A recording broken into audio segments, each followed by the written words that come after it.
Terdakwa pembunuhan berencana Brigadir J. Kuat Ma'ruf membantah keterangan yang disampaikan Vera Simanjuntak terkait ancaman pembunuhan kepada Brigadir J.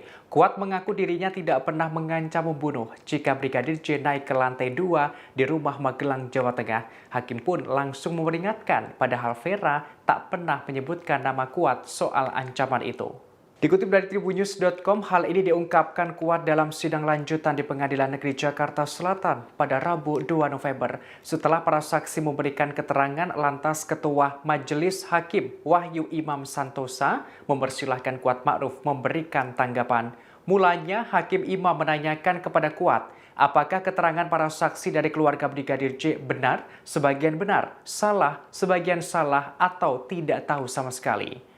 Lantas Kuat menjawab ada yang tidak tahu, ada yang benar, dan ada yang salah. Kuat membantah keterangan Vera Simanjuntak yang menyebut ada ancaman jika Brigadir J naik ke lantai 2 di rumah Magelang.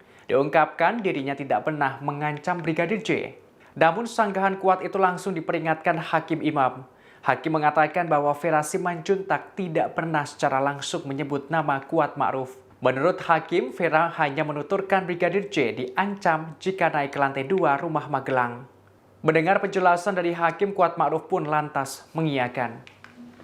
Namun di dalam uraian peristiwa dan perbuatan-perbuatan yang dilakukan terdakwa di dalam surat dakwaan, tidak ada satupun penjelasan fakta yang menerangkan lengkap dan jelas peran terdakwa dalam perbuatan tindak pidana. Bahwa jaksa penuntut umum sungguh sangat keliru dengan logika yang melompat dalam menyusun dakwaannya. Hal tersebut terlihat jelas pada halaman 8 alinea kedua surat dakwaan yang kami kutip sebagai berikut. Kemudian saksi Putri Chandrawati turun dari lantai 1 dan mengajak saksi Riki Rizal Wibowo ke rumah dinas Duren 3 nomor 46 dengan alasan akan melakukan isolasi mandiri, sedangkan terdakwa Kuat Ma'ruf yang sebelumnya sudah mengetahui akan dirampasnya nyawa korban Nofriansyah Yosua Huta Barat, dengan kehendaknya sendiri sudah membawa pisau di dalam tas selempangnya yang sewaktu-waktu dapat digunakan apabila korban Nofriansyah Yosua Huta Barat melakukan perlawanan. Selanjutnya terdakwa Kuat Ma'ruf tanpa disuruh langsung menghidupkan kembali Lexus nomor polisi LMB1 MAH. Lalu saksi Putri Chandrawati naik dan duduk di kursi tengah mobil tersebut. Lalu saksi Riki Rizal Wibowo sebagai pengemudi, terdakwa Kuat Ma'ruf dan saksi Rizat Eliezer Pudihang Lumiu sudah berada di dalam mobil.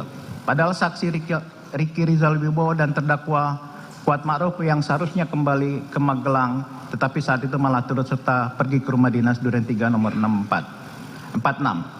Bahwa jaksa penuntut umum hanya berasumsi dan tidak cermat di dalam dakwaan yang menyimpulkan terdakwa Kuat Ma'ruf telah mengetahui adanya rencana atau niat untuk merampas nyawa korban Nofriansyah Yosua Huta Barat.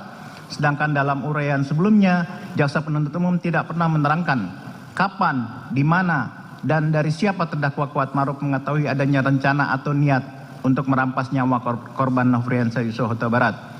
Kesalahan jaksa penuntut umum dalam menyusun dakwaan terhadap Kuat Ma'ruf semakin fatal ketika jaksa penuntut umum dalam dakwaannya kemudian menyimpulkan karena terdakwa Kuat Ma'ruf pada saat itu tidak kembali ke Magelang, maka terdakwa Kuat Ma'ruf telah memenuhi unsur melakukan perbuatan pidana.